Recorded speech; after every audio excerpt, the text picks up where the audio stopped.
یہ ایک آیت ایسی ہے جس کو آیت الکرسی کہتے ہیں، ایک آیت ہے پوری، اور اس کے متعلق فضائل اتنے آئے ہیں۔ رات کو اگر پڑھ کر کے سویا تو اس کا گھر جلنے سے محفوظ، جلنے سے، چوری ہونے سے محفوظ۔ بلکہ آیت الکرسی پڑھنے والے کے متعلق یہ بھی ہے کہ اگر ہر فرض نماز کے بعد کسی کی عادت ہے کہ وہ آیت الکرسی پڑھ لیا کرتا ہے ہر فرض نماز کے بعد، تو فرمایا گیا یہاں تک کہ حکم ہے میرے عزیزوں، لوگ توحید کے نام پر آج کچھ سعودی ایسے گمراہ کرتے ہیں کہ رسول کا خیال آنا بھی نہیں چاہیے نماز میں، نعوذ باللہ۔ بعض گدھوں نے، بعض کتوں نے یہ تک لکھ دیا کہ حضور کا خیال نماز میں آنا گدھے کے خیال سے بدتر ہے، نعوذ باللہ من ذالک۔ یہ جملے بھی بولنا ہمارے لیے سخت ہے، لیکن لوگ کتابوں میں لکھ مارے ہیں، آج بھی کتابیں موجود ہیں۔ صحابہ کو تو دیکھو، ایک صحابی نماز پڑھ رہے تھے، حضور نے بلایا ان کو نام لے کر، وہ نماز پڑھتے رہے، میرے آقا نے پھر بلایا، وہ نماز پڑھ رہے تھے، پھر سلام پھیر کر دوڑے دوڑے آئے، یا رسول اللہ آپ نے بلایا؟ حضور نے فرمایا میں تو کافی دیر پہلے بلایا تھا، اب آ رہے ہو؟ کہا آقا نماز پڑھ رہا تھا۔ حضور نے فرمایا کیا تم نے قرآن کی آیت نہیں سنی؟ یا ایھا الذین آمنوا استجیبوا للہ وللرسول اذا دعاکم، اے ایمان والو اللہ اور اس کے رسول جب بلائے تب حاضر ہو جاؤ، چاہے نماز میں ہی کیوں نہ ہو۔ فرمایا نماز میں ہی کیوں نہ ہو، حاضر ہونا ہے۔ حضور نے اگر ندا دے دی تو صحابی نے پوچھا نماز چھوڑ کر آ جاؤ؟ سنو اب مسئلہ کیا ہے۔ فرمایا گیا کہ ہاں 2 رکعت اگر تم نے پڑھ لی، 4 رکعت والی نماز پڑھ رہے تھے عصر کی، 2 رکعت پڑھ چکے تھے یا 1 رکعت پڑھ چکے تھے، رسول نے بلایا، نماز چھوڑ کر کے چلے آئے، حضور نے پوچھا خیریت، طبیعت کیسی، ساری چیزیں بات چیت ہوئی، حضور نے بازار بھیجا سامان لے آؤ، سودا سلف خریدو، فلاں کو دے آؤ، سب سامان دیا، خریدا، خرید و فروخت کیا، واپس آیا، فرمایا گیا جہاں سے چھوڑا تھا وہیں سے کمپلیٹ کرو، کنٹینیو کرو، پھر سے دہرانے کی ضرورت نہیں، 2 رکعت ہوئی تھی، آگے کی 2 رکعت کمپلیٹ کر لو، کنٹینیو کرو۔ کیوں؟ اس لیے کہ یہ بیچ میں جو تم جو کچھ بھی کرتے رہے یہ نماز کے باہر نہیں، یہ بھی رسول کی اطاعت ہے۔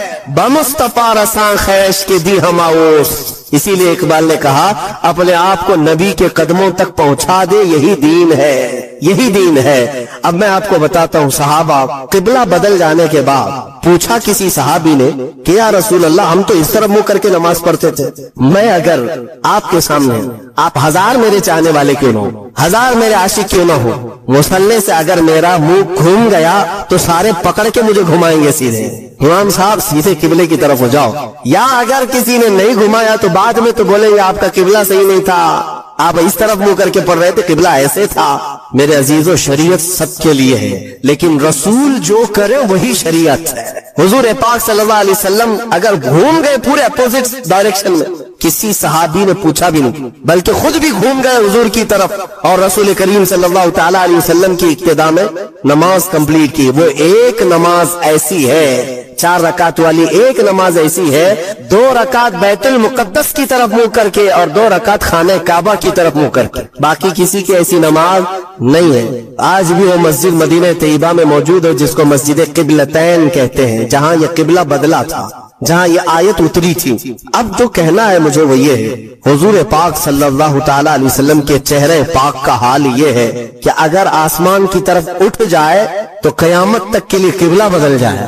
سوچو تو ذرا صحیح، اس چہرے پاک کا اثر یہ ہے کہ اگر اٹھ گیا آسمان کی طرف تو ہمیشہ کے لیے قبلہ بدل گیا، جس طرف اٹھ گئی دم میں دم آ گیا، اس نگاہ عنایت پہ لاکھوں سلام۔ حضور پاک صلی اللہ تعالی علیہ وسلم کے چہرے پاک کے بارے میں تم سمجھ رہے ہو، قبلہ جب مسلمانوں کا قیامت تک کے لیے بدل سکتا ہے تو ایک بار وہ چہرہ اگر ہم سب کی طرف ہو جائے، میرے آقا آؤ کہ مدت ہوئی ہے تیری راہ میں اکھیاں بچھاتے بچھاتے، بڑے دن ہوئے ہیں تیری حسرتوں میں، تیری یادوں میں، بڑے دن ہو گئے گھر کو سجاتے سجاتے۔ اے مومنوں تمنا یہ کرو حضور کی بارگاہ میں ہمیشہ کہ وہ چہرے جمال جہاں آرا ایک بار نظر آ گیا تمہیں تو تمہارا یہ ادھر ادھر کا قبلہ بدل جائے گا، پھر تمہارا قبلہ اسی محبوب 2 جہاں کی طرف ہوگا۔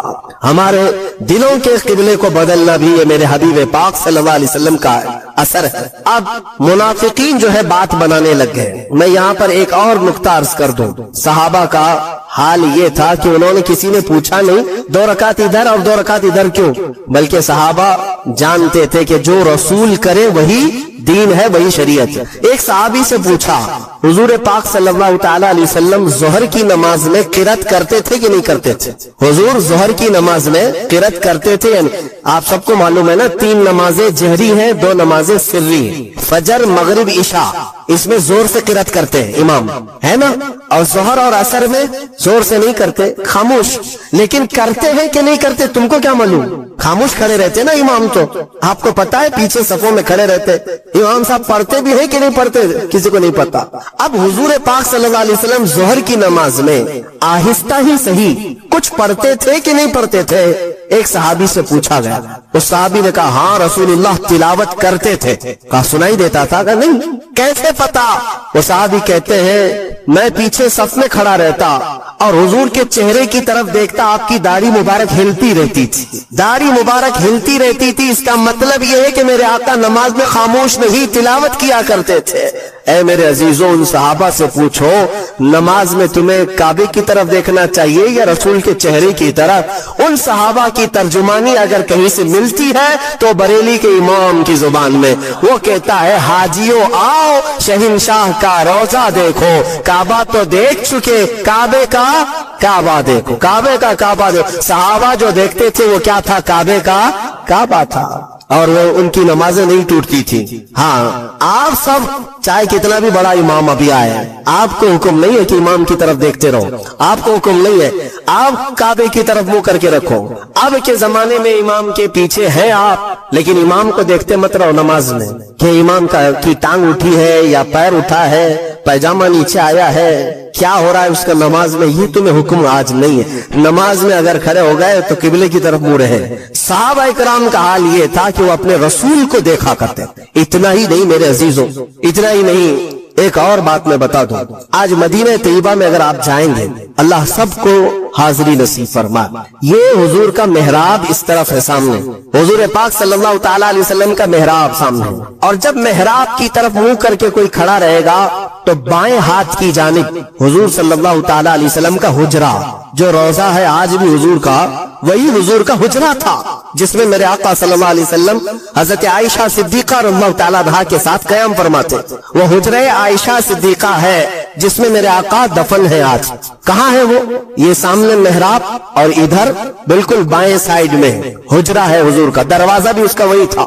جب اقامت یہاں بولتا مؤذن، حضور حجرے سے نکلتے تھے، اور جب حضور حجرے سے نکلتے صحابہ کھڑے ہو جاتے تھے اور صفیں لگ جاتی تھی۔ اندازہ کرو قبلہ ادھر ہے اور حضور کا حجرہ ادھر ہے بائیں جانب۔ حضور اکرم صلی اللہ تعالی علیہ وسلم کی وفات سے چند دنوں پہلے کی بات، یہ آخری ایام ہے ظاہری زندگی کے، جب رسول کریم صلی اللہ تعالی علیہ وسلم علالت میں تھے، تکلیف بہت زیادہ تھی، بخار کی شدت تھی، 1 مہینے تک بخار کی شدت رہی، سفر کے مہینے میں۔ ان دنوں میں بعض مرتبہ ایسا ہوا حضور اکرم صلی اللہ تعالی علیہ وسلم اپنے حجرے سے نکلتے تو 2 صحابہ کے کندھوں پر ہاتھ رکھ کر کے آتے تھے، تکلیف کی شدت تھی لیکن پھر بھی مسجد میں آ جاتا۔ لیکن آپ کی وفات سے چند دن پہلے ایسے حالات پیش آئے کہ حضور اپنے حجرے سے باہر نہیں آتے تھے۔ صحابہ کی نمازیں کون پڑھاتا تھا؟ حضرت ابو بکر صدیق پڑھاتے تھے، مصلی پر آپ بڑھتے، نمازیں آپ پڑھاتے۔ 17 نمازیں حضرت ابو بکر صدیق نے پڑھائی۔ ایک روایت میں پڑھتا ہوں تو آنکھیں بھیگ جاتی، مغرب کی اذان ہو چکی، صفیں لگ چکی، مؤذن اقامت بول چکا، حضرت ابوبکر صدیق مصلی پر جا چکے، تکبیر باندھ لی، اچانک حضور کا حجرہ کھل گیا۔ کئی دن سے میرے آقا آئے نہیں تھے، جیسے حجرہ کھلا سارے صحابہ مڑ کر کے میرے آقا کی طرف دیکھنے لگ گئے، قبلے کی طرف نہیں، حجرے کی طرف سب مڑ گئے۔ اور جب رسول کریم صلی اللہ تعالی علیہ وسلم کے چہرے پاک کی چمک دیکھا، سارے صحابہ کے دلوں میں ایسی رقت طاری ہو گئی، ان کی آوازیں بلند ہو گئی۔ بعض نے ہاتھ پر آواز مار مار کر کے کہا ابو بکر پیچھے آ جاؤ، آفتاب رسالت آ چکے، رسول کریم صلی اللہ تعالی علیہ وسلم آ چکے۔ میں یہ نماز کی حالت کی بات کر رہا ہوں، نماز کی حالت۔ صحابہ جانتے تھے کہ رسول کی رضا ہی یہ اللہ تک پہنچنے کا ذریعہ ہے، اگر رسول کو راضی کر لیا تو ساری عبادتیں ہیں، اور اگر وہ راضی نہ تو ساری عبادتیں فضول ہیں۔ صحابہ کرام رضوان اللہ تعالی علیہم اجمعین نے جب آواز لگائی تو وہ ابو بکر صدیق مصلی پر جو ہے، میرے عزیزوں مصلی پر جا چکا امام، تکبیر باندھا ہوا امام، جب آواز آئی پیچھے سے تو وہ خود بھی بائیں جانب مڑ کر دیکھتے ہوئے پیچھے کی طرف آنے لگ گئے، نماز توڑ کر کے نہیں، رکعت باندھ کر کے پیچھے کی طرف آنے لگ گئے۔ رسول کریم صلی اللہ تعالی علیہ وسلم جب تشریف لائے تو مصلی پر میرے آقا صلی اللہ تعالی علیہ وسلم کو بٹھایا گیا۔ یہ کیسی نمازیں تھی، کیسی نماز! ہم اور آپ اگر حرکت بھی کریں تو نماز ٹوٹ جائے، نماز باطل ہو جائے، فاسد ہو جائے، لیکن رسول کے لیے اگر چہرہ پھر بھی گیا تو نماز باطل نہیں، بلکہ میں کہتا ہوں وہی تو عین نماز ہے۔ ظالمو، تم کہتے ہو رسول کا خیال آنا، معاذ اللہ رب العالمین، برے کلمات کہتے ہو، گدھے کے خیال سے بدتر ہے۔ ان صحابہ سے پوچھو، وہ اللہ رب العزت کی عبادت کرتے تھے لیکن رسول کے چہرے کو بھی دیکھا کرتے تھے۔ اس لیے میں نے کل ہی آپ کے سامنے یہ عرض کیا، قرآن کی اگر تفسیر بھی سننا ہو تو اے سنیو، شرط یہ ہے کہ دل کو محبت مصطفیٰ کا ایک عظیم مدینہ بناؤ، تبھی تمہیں قرآن کی آیتیں سمجھ میں بھی آئے، تبھی تمہیں قرآن کا لطف بھی ملے گا اور لذت بھی ملے گی۔ اور حضور کو چھوڑ کر کے کچھ سننا چاہو تو پھر اندھیرا اندھیرا کچھ نہیں ہے۔ بہرحال یہ قبلے کے تبدیل ہونے والی جو آیتیں آئی، اس پر یہودیوں نے بہت واویلا مچایا، بہت واویلا مچا رہے، اتنے سالوں سے قبلہ تھا، نبیوں کا قبلہ تھا، انہوں نے بدل دیا، انہوں نے بدل دیا، یا آ کر کے بدل دیے، اس طرح کی باتیں آنے لگی۔ تو رب تبارک و تعالیٰ نے ابھی اپنے حبیب صلی اللہ تعالی علیہ وسلم سے یہ فرمایا، آپ ارشاد فرمائیں وَمَا أَنْتَ بِتَابِعٍ قِبْلَتَهُمْ، آپ فرما دیں ان سے کہ میں تمہاری قبلے کی پیروی کرنے نہیں آیا، بلکہ رسول جو کہہ دیں گے وہی قبلہ ہے۔ عزیزان گرامی وقار، قبلے کی تبدیلی کا حکم جو آیا وہ اسی پارے میں اس کا ذکر ہے، اور اس کے بعد پورے اس دوسرے پارے میں کئی احکام نازل ہوئے، کئی احکام ہیں شہیدوں کے متعلق اسی آیت میں فرمایا رب تعالیٰ، جو اللہ کی راہ میں مارے جائیں انہیں مردہ نہ کہو، وہ زندہ ہیں، بل احیاء ولکن لا تشعرون۔ بعض لوگ ہم سے پوچھتے ہیں آپ رسول کو وفات کے بعد بھی زندہ مانتے ہیں، قرآن کی کوئی دلیل ہے آپ کے پاس؟ قرآن کی کوئی دلیل ہے؟ قرآن کی کوئی آیت ہے؟ میاں میں وہی پڑھ رہا ہوں آپ کے سامنے، وَلَا تَقُولُوا لِمَنْ يُقْتَلُ فِي سَبِيلِ اللَّهِ أَمْوَاتٌ، جو اللہ کی راہ میں مارے گئے ہوں انہیں مردہ نہ کہو۔ ہر سنی مسلمان جانتا ہے، تو سب سے پہلے یہ کہتے ہیں لوگ، ارے میاں یہ تو شہیدوں کے لیے آیت ہے۔ ہم کہتے ہیں کیٹیگری اگر آپ کو بتاؤں شہید کا مقام کب آتا ہے، اللہ تعالیٰ نے آیت میں فرمایا انعم اللہ علیہم من النبیین والصدیقین والشہداء والصالحین، چار لوگوں کا ذکر قرآن میں اللہ نے فرمایا جن پر اللہ نے انعام نازل کیا۔ نمبر 1 النبیین، انبیاء سب سے پہلا مقام ہے، والصدیقین دوسرے نمبر پر صدیق ہوتے ہیں، تیسرے نمبر پر شہید۔ تیسرے نمبر والا جب اپنی قبر میں زندہ ہو سکتا ہے تو پہلے نمبر والا کیوں نہیں زندہ ہو سکتا؟ بلکہ دوسرے نمبر پر جو صدیق ہے وہ بھی اپنی قبروں میں زندہ ہے۔ 7 ہجری ہو چکی تھی حضور کی وفات کے 50 سال بعد، 7ویں ہجری میں مدینے میں ایک سیلاب آیا، توجہ چاہتا ہوں یہ حدیث میں موجود ہے، سیلاب آیا اور پانی اتنا بھر گیا کہ مسجد نبوی میں بھی آیا۔ مسجد نبوی میں جب پانی آیا تو حضور کے حجرے میں بھی داخل ہوا، مٹی کی قبریں تھی، ایک قبر کھل گئی، قبر کھل گئی تو پیر باہر نظر آنے لگا، خوبصورت پیر، مدینے والے سب جمع ہو گئے کہ رسول اللہ کا پیر نظر آنے لگا۔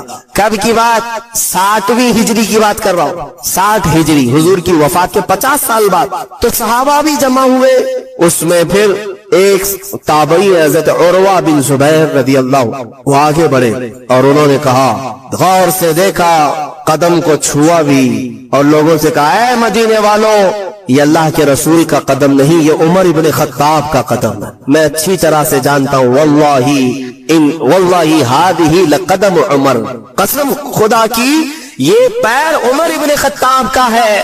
اور روایت بیان کرنے والے کہتے ہیں کہ پیر کو جب چھوتے تھے تو خون اپنی جگہ سے ہٹ جایا کرتا تھا، جیسے زندوں کو چھوئے تو خون ادھر سے ادھر ہوتا ہے۔ یہ 60ویں ہجری میں کس کا پیر؟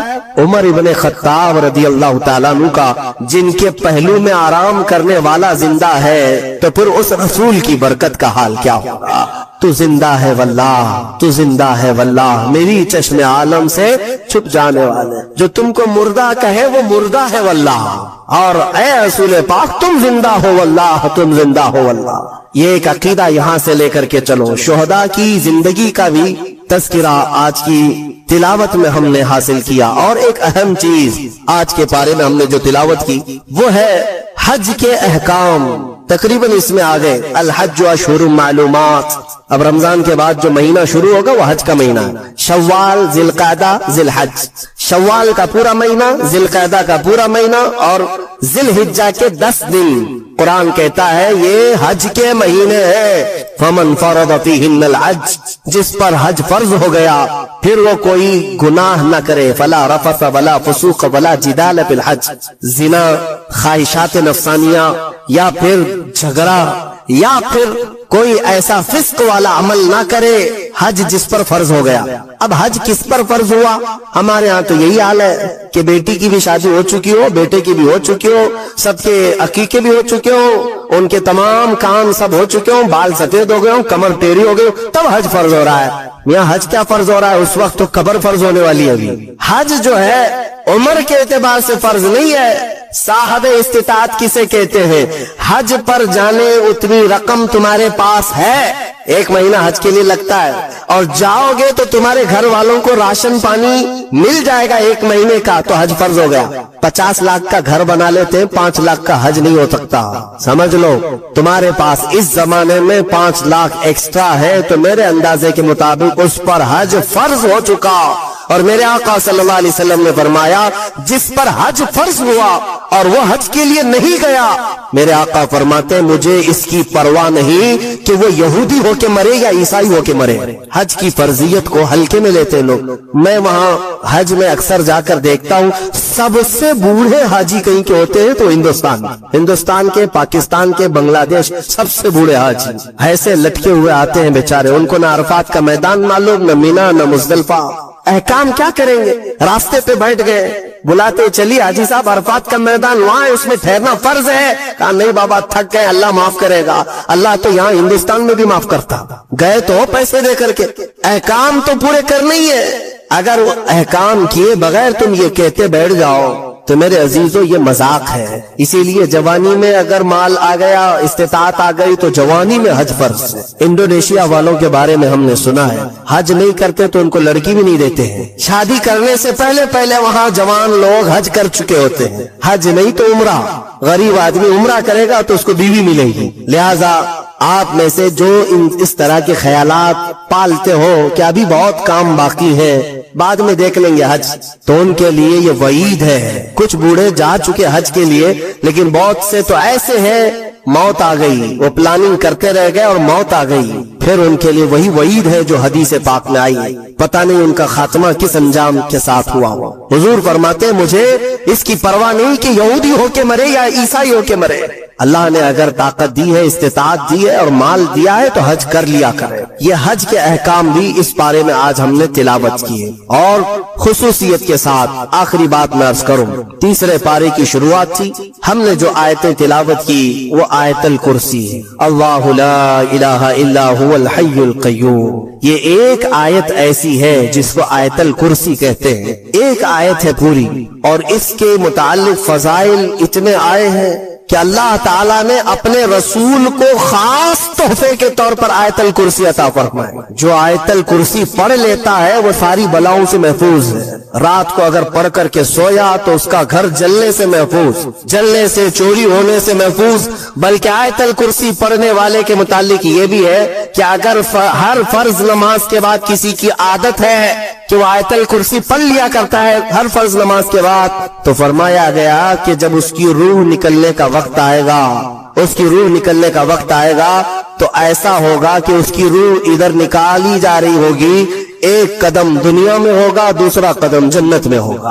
اور اس کی روح قبض کرنے کے لیے بھی یہ حکم آیا کہ اتنی آسانی کے ساتھ اس کی روح نکالی جائے گی کہ اسے اندازہ بھی نہیں ہوگا، پتہ بھی نہ چلے گا۔